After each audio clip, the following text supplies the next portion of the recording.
Hello again. So it's time to get started on this Plymouth and go through the interior on it, kind of rehab it.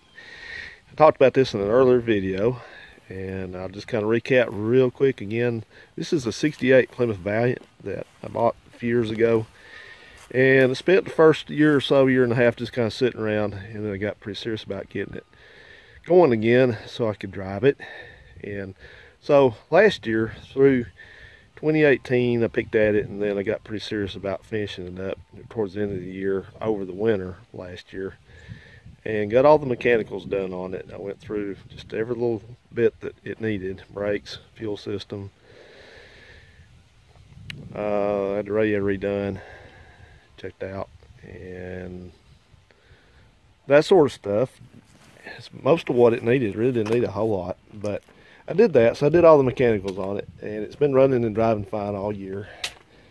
No problems with it. But as I detailed earlier, the interior is really tired on this car, and it needs to be gone through and spruced up. So that's what I'm going to start doing. And I'm going to pull, as part of that, I'm going to pull this cluster back out.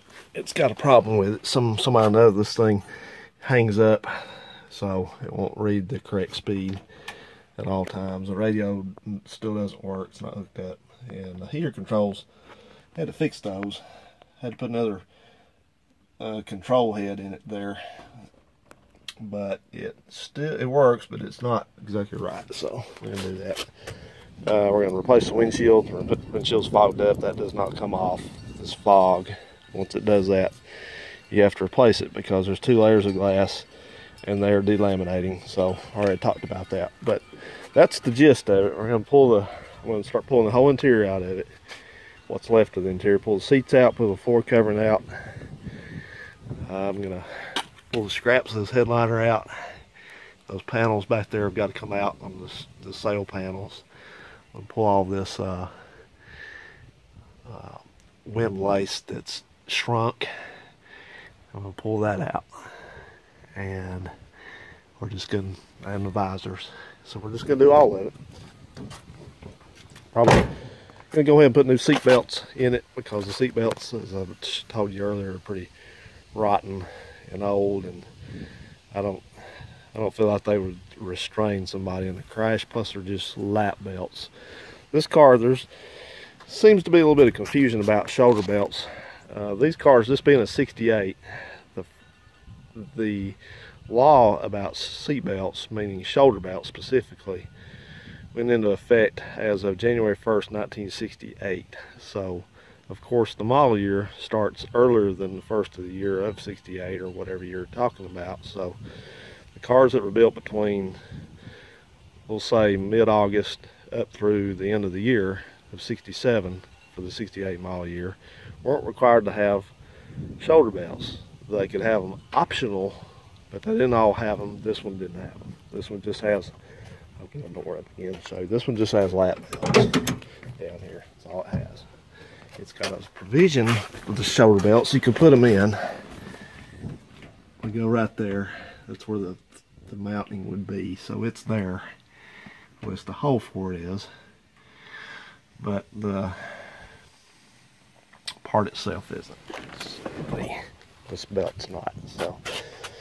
So that's that. I'll show you if you're just curious what they look like. The other car has them. This is a 69, and it has factory belts because it had to have them. So you can look and see how they're mounted back there. Alright. So this is not going to be a cheap proposition to do this, because I forgot to mention also it's going to have floors done on. This is going to be the first time that I've ever looked at the floors on this car from the top side. It's probably going to be horrifying.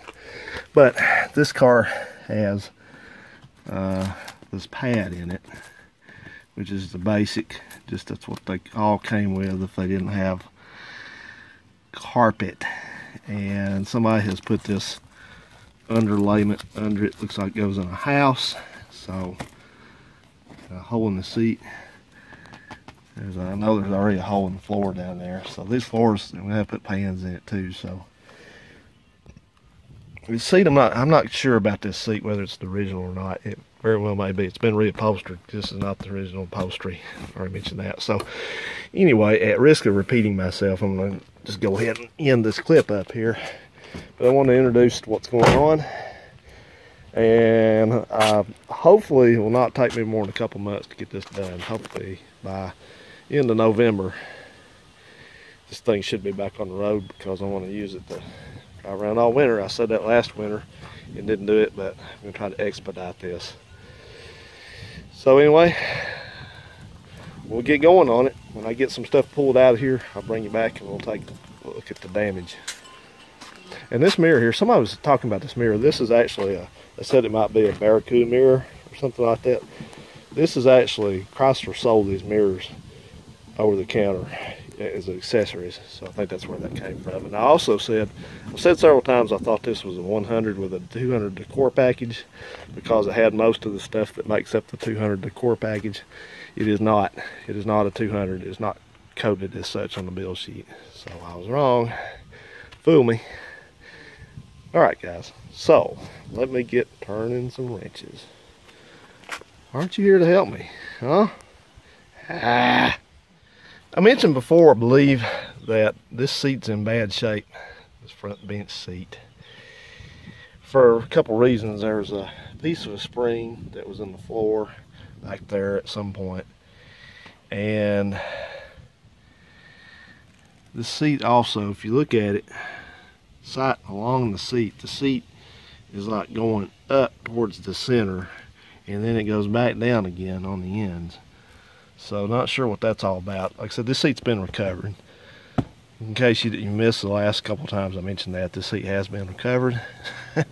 But anyway, past that deal, see, I noticed that when I was driving the car, it kind of like it pushed you over towards the door over here. And there's something here that's been poking out at the upholstery, that I can push on that and it goes in and then it comes back out again. I don't know what that is. Piece of the seat or something. So that's bad enough. That's indications that something's going on. But another thing just happened. I have two of the retaining nuts. There's 4 in these seats. I have 2 of those out, this one and this one. But I can take this seat and do this with it. You look over there, it appears that the seat is no longer attached to the floor, but the retaining hardware is. So, should I say it? No, I better not say it. No, I'm going to say it, because I hadn't said this in a while. Maybe this car was owned by a couple heavyweights. That's what did the seat in. Probably not. We'll say not. Alright, well, let me get over there and take out one of the remaining fasteners. So I got this seat out finally. It's always a wrestling match to get these out, but it's out. And looking at this passenger side over here, sorry for the wind noise, and nothing to do about it. It's this time of year that the wind blows. That's it. So just have to kind of deal with it if we can. But it looks like this, where this rail is attached, the nut just came off of it, I guess. So that's good news. At least nothing broke with the rail itself. Looks like this one back here is a little bit loose also. You can feel there's a nut back in there. And this one, it's not totally tight, but it's all right. But what was trying to poke through the side of this thing, looks like these springs over here on the driver's side are both broken. Those are supposed to be attached up there. Those are supposed to be attached to each other, and they're not. They're broken. And then there's a piece that piece that was on the floor. Ooh, mouse nest. There's a piece on the floor. There's a piece of that. It's supposed to look like this one. So, irregardless whether this is the original seat or not, it's in bad shape. So it might just get replaced by a better one. I think it's taken quite a bit of abuse. Somebody did the upholstery on this thing and they didn't cut such a hurry they didn't cut the piping out. I saw under here, I'm gonna lay down on my blanket and show you this part, but I was looking and I see fragments of a build sheet under here. There's one under, I got a complete one under the, there goes a stink bug, under the rear seat. So we'll see if this, I don't know if this is gonna give any indication whether this is the original seat or not. Let's see if we can kind of excavate that a little.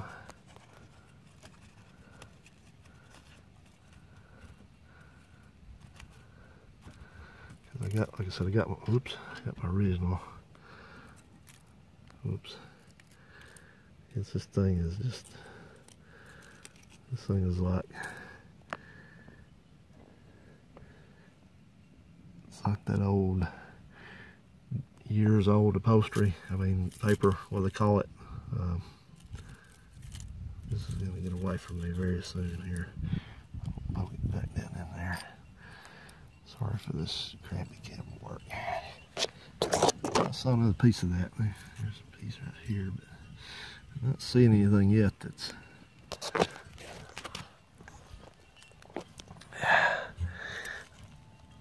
There's a piece up here. It is both hands, guys. I gotta turn this off for a second. I'll be back.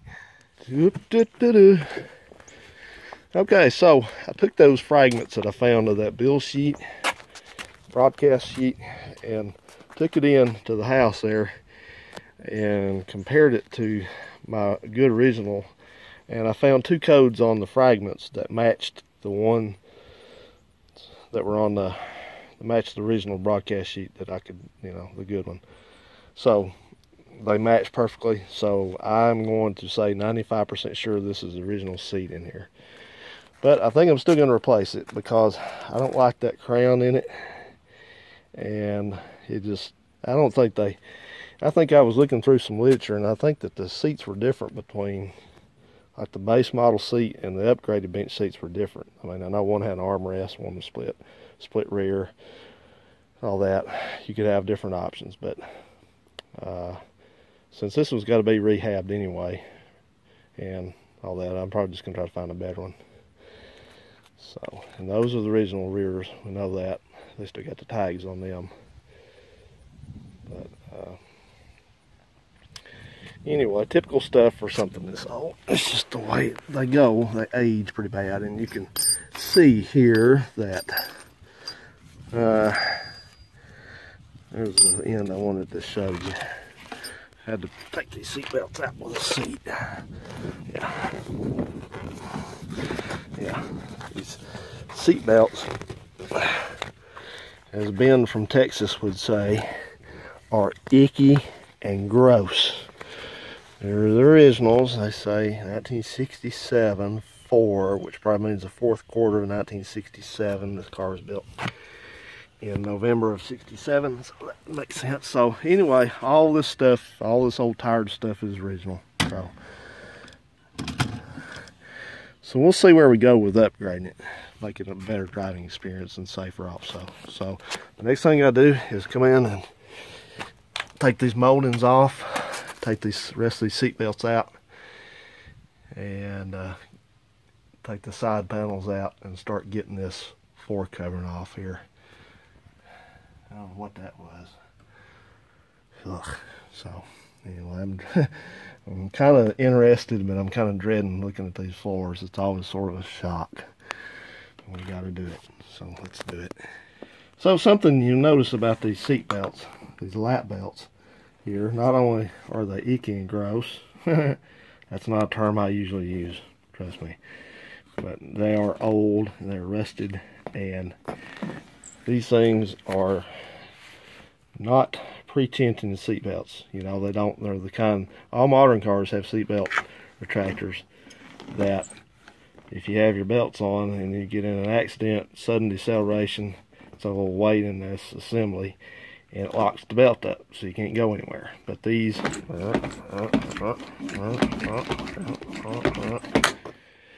can go anywhere you want to. If the belts aren't tensioned, you're responsible for tensioning the belts on the other end over there they got a buckle like that one, and you pull the belt through it, and then it's just kind of locks it in place. And you're supposed to be responsible for doing that. So if you're a person that didn't like tight belts, you could just, you know, leave them kind of tensioned loosely. Or, like a lot of people did back then, you didn't even put them on at all, because, you know, it's like all the experts say that seat belts, instead of saving lives, they'll kill you, because they'll keep you locked in the car and you can't get out in a crash. If you went off somewhere, even though you've taken your seat belts off day in and day out, and day in and day out, and day in and day out, and they've always unlatched, the minute that you ever drive off into a lake accidentally, they're going to not unlatch. That's just the way it works according to urban legend. That's why the experts, who are not employed by automotive production companies, always tell you that you shouldn't wear seat belts. You're better off just going through the fucking windshield. Excuse my language. Or hitting this. What? Yeah, why stay in your seat when you can just have your entire body rammed into a steering wheel or this dashboard or something? Why would you want to stay buckled in? Don't get me started on this. People have these long-held opinions that are just utterly dumb. So, whatever. All right, so that lecture over. I'm going to continue working. Okay, so it's time to start pulling the junk out of here.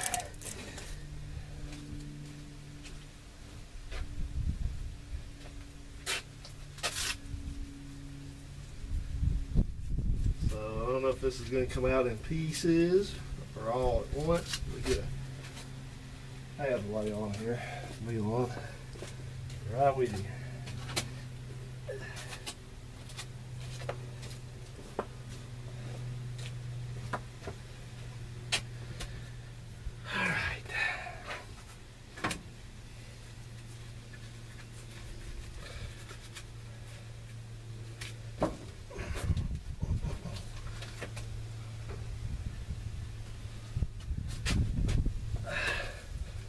Okay, this should be a little bit interesting because it looks like we got layers here of stuff. This may come out in pieces too, I don't know.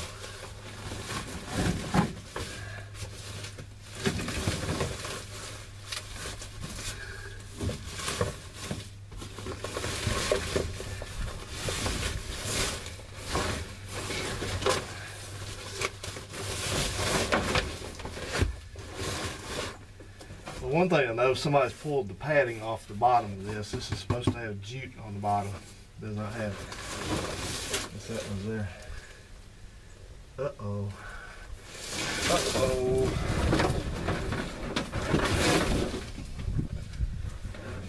That was their idea.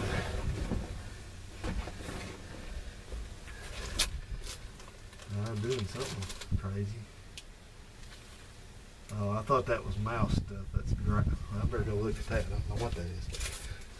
Here's a piece of duct tape somebody's used to put something back together. Duct tape and strips of invisible tape. I reckon it was on that one. A lot more of it. What the heck were they doing here? So this stuff here is like carpet underlayment. It's like padding for carpet in the house. Got an ancient cigarette lighter. Let's go around and look at this other side real quick.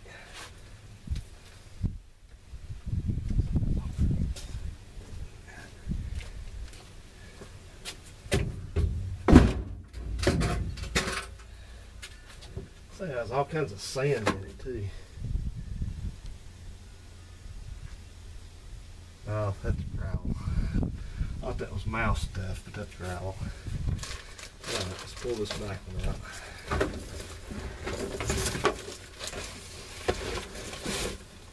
Now this one still has its underlayment. This is what I'm talking about.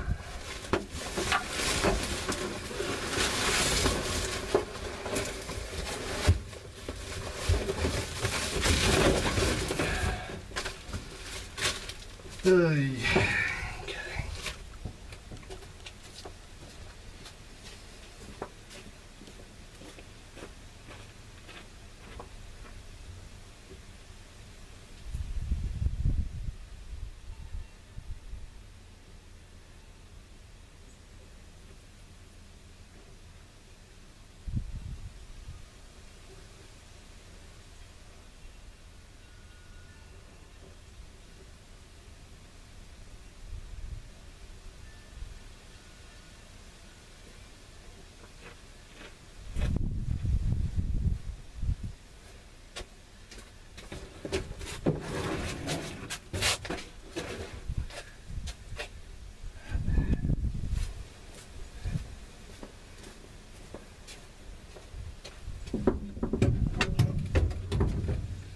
So I think I'm gonna work my way from the back towards the front.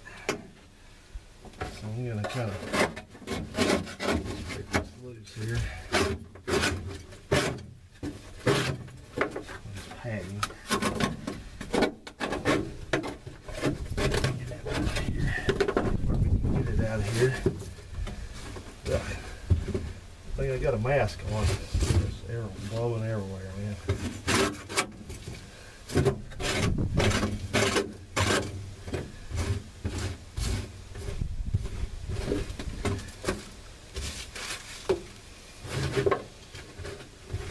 Yeah.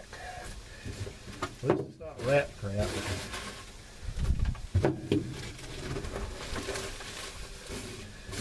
Oh, somebody's been working on this floor already. It didn't help that they've been working on it. Something black on it. I don't know what that is. This has got, what the heck is this? Yeah.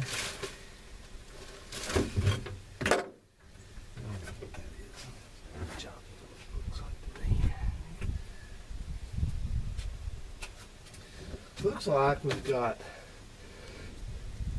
the rubber carpet, and then we have a layer of plastic.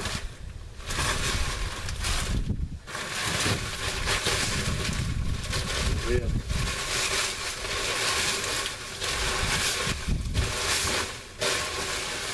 And that.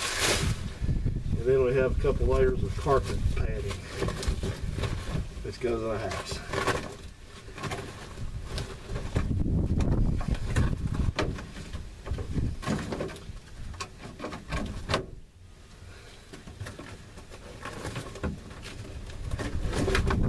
Coming out in pieces.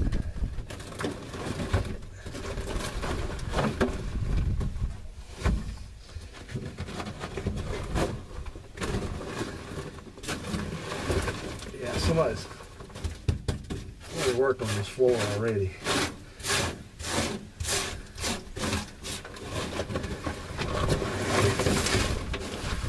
Sure have. That's loose. That's not. Uh-oh. Uh-oh. Got a mouse was hoarding some seeds over here. Nasty little bugger. Yeah, buddy, you were gonna come back for those, weren't you? Uh-oh.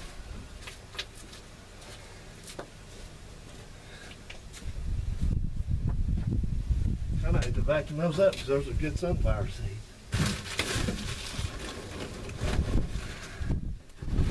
Thought he was the king of the castle, didn't he? He could come back for more.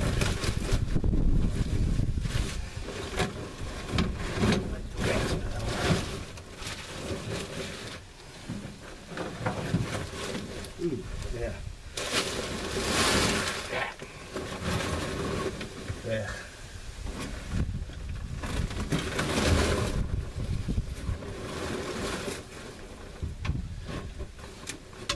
That piece of wood in here? What the heck?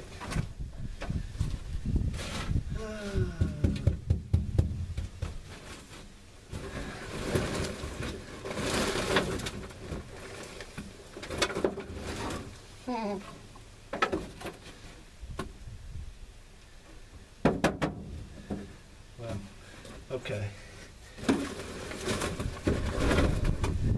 All right, let me get this all thrown in the garbage and vacuum it out and we'll look at what we got here.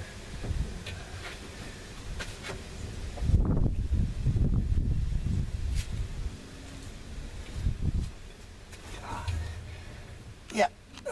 Hey guys, I think we're going to wrap this first day up here. So I got the floors exposed and cleaned out, and I'll show you what's up with those, what kind of shape they're in. I'll tell you now, it's not pretty.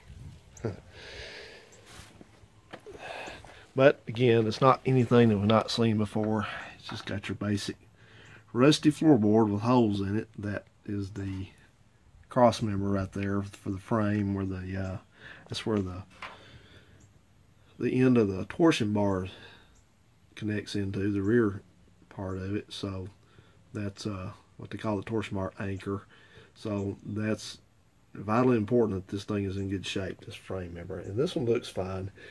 You got to remember, on these cars that are in the South their whole lives, that they rust from the top down because of water infiltration. This has come down from either the windshield seal or the heater box up there, or the wiper seals. You got about 3 different spots that you can have that happen and permit water to come in.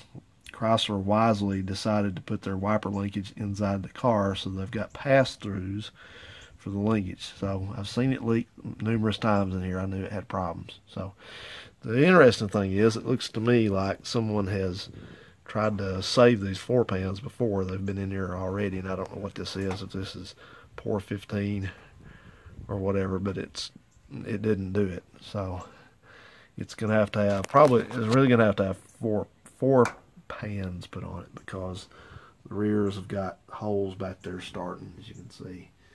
And we walk around over here,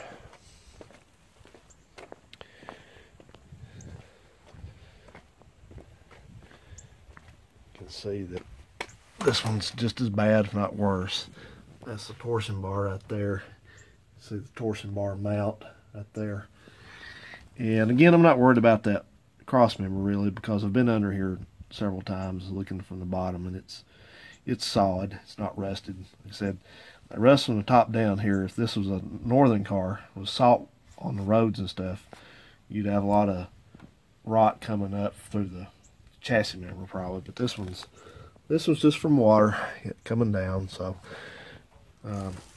this floor pan back here is awful thin. It's got some holes, and right here especially, it just feels paper thin. So four pans will have to go in it. Of course, like I said, I know nothing about welding 4 pans in, so we'll have to learn together maybe. And I don't know what this stuff is that they've put on here. It looks like it didn't adhere very well.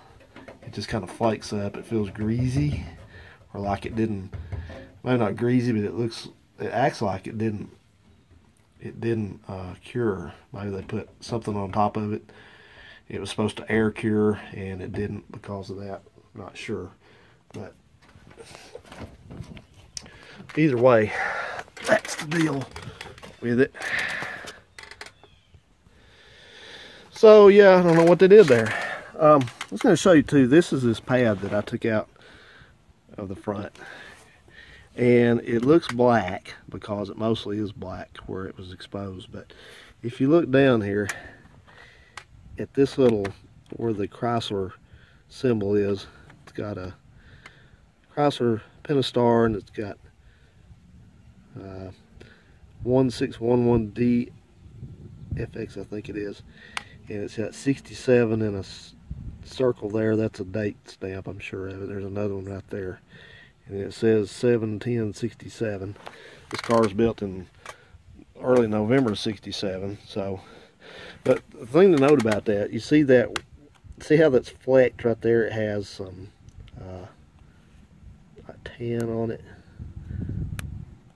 The thing about that is that's actually just a coating. I think they molded these in black, and then they went back. I was trying to look for a spot. There's a pretty good spot right on the edge here. They went back and and I guess put some paint on it or something. I'm not sure how they did that. That's what it ended up looking like after years and years, just plain old black. That's what's underneath it. But this is what it started out as. You can see the back of it. That color is not molded into that. That's surface. And they did these. This is what was called a color-keyed rubber carpet. So whatever process that they used to just roll some ink onto this thing, whatever you want to call it, that's what they did. And some cars either had, I think this was, at some point, this was like an option. Now I've said, I'm going to say this, I don't know from Adam's House Cat whether this car is actually a 200 decor package, but it's got every single thing in it that's supposed to be on that if you look for 68, but it does not have that code on the broadcast sheet. So I don't know. It looks like it is one, but it was not coded as one. That would be strange if somebody just ordered a car and ordered all that same similar stuff, but didn't get the package. Don't understand that. But part of that was this thing here. It was advertised as a color-coded, or maybe you should say color-keyed rubber carpet in it. It did not have actual carpet. So this is what it came with. This is part of the original one in it. But again, this is what they turn into. So not only is it all ripped up, it's turned black and it'd have to be redone. Now I have one of these in there that was out of that other car that was green color keyed, but I'm not going to put it in there. I'm just going to put regular old carpet back in this car once I seal off all the leaks and after the floor's done. So that's that. Nobody that I'm aware of sells these anymore. I don't even know if they make reproductions. If they do, they're not cheap, and they probably don't make them because you know how people are. Well, if I'm going to buy something like that, I'll just buy carpet, just like I just said. Because carpet's just nicer. I mean, you know, if you're going to restore a car that was like a police car that was supposed to have one of these, that'd be one thing. But just if you had your choice, you know, most people are going to put carpet in it. So I'm probably going to sell that green one in there. And elsewhere, what I've also done is I took all these windlaces off and I took some of the headliner remains out to get some samples. And you can see here, I've got them right here. They're conveniently labeled samples. And they're as good a color example as I could find. I got a piece of headliner that was hidden under the trim. And this piece looks pretty good on one side at least. So what that's about is these cars from before 1970 or so, these cars were pretty ornate as far as the trim, and also the color of the interiors was a lot more involved, I guess you could say. Like on this car, you have a dash color, which is that light brown, sort of almost like a metallic, but it's a brown color. If you look here, it's kind of an idea what color brown it is. And that's the dash color, and that's also the color of those two kick panels, the one here and one here. And then the carpet would have been a different color. It would have been close to this stuff. This stuff, you can see this is what I just showed you. What color? It's a little bit lighter than that, significantly. So both the headliner and this door windlace is different, and this paint on this door, this is what's called the upper door frame color. This is coated on the fender tag. It's always coated on that. And so that paint is on the door frames. It's around the window frame there, of course. And it's also up the A pillars, down the B pillars, back doors. And that's roughly it. Bottom of the doors up there. So every last bit of that's going to have to be repainted because it's all faded. And so that's that color. That's a different color from the dash, as you can see. So you got to do the door frames, and then you have to find windlace, and you have to find a headliner that's approximately this color. So you had how many different colors in here? Oh yeah, door panels would be quite similar to this color, but not exactly because they're vinyl and this ain't. So you know, probably door panel. I think the door panels are pretty close to this windlace color. So you can see just a little bit of difference in them. So anyway, so you got one color, you got body color, you got dash color, you got upper door frame color, you got headliner color, you got windlace color, door panel color. How many different colors is that? 1, 2, 3, 4, 5, 6 different possible shades here to deal with. So it's going to be incumbent on me now to sort out all this and find a supplier that has this, because when you go looking for paint codes on this stuff, it's almost impossible. You ask on a forum, what is the paint code for that dash paint on that dash, which I'm not going to repaint, by the way. I'm just going to put a pad on the top of it. You ask what color that is, and everybody says, I don't know. So you can go digging through the parts manuals, you can go digging through the sales literature, you can dig through all this, and you're not going to find it. So you're kind of on your own. So I guess probably what will have to happen is that I'll just have to estimate. Those little strips come off right there, right across the top, and I'll tell you about that in a second, what I'm planning to do. But I'm going to see if I can find one of these back here that's in the best shape as far as the paint goes. I'll probably just take the paint and have the paint mixed up based on that, or get it real close. Now those strips I just told you about, they come off. Well, I've discovered that they actually had chrome versions of those, so I'm going to go looking for a set of the chrome versions and probably put those back on, just kind of spruce it up, because it just livens it up a little bit, kind of sets it off, I think. And I'll dye those door panels because they're in excellent condition. And I've tried to find the original type of 67 and 68 door panels, and nobody has them anymore, so I'll find a real close paint shade for those. When people say that they dye vinyl, that's a misnomer, because you don't dye vinyl, you paint vinyl. I know they call it dye because that makes the consumer sound like they're changing colors permanently. It's not. It's not. So you can see where Mama had her arm out here all the time, and Pawpaw had his arm out that one all the time, I guess. So there we go, guys. The first thing is first. I got this seat wrapped up. There's the finger again. Got this seat wrapped up. Not sure I'm going to use this seat again. I'm going to try to keep the weather off of it.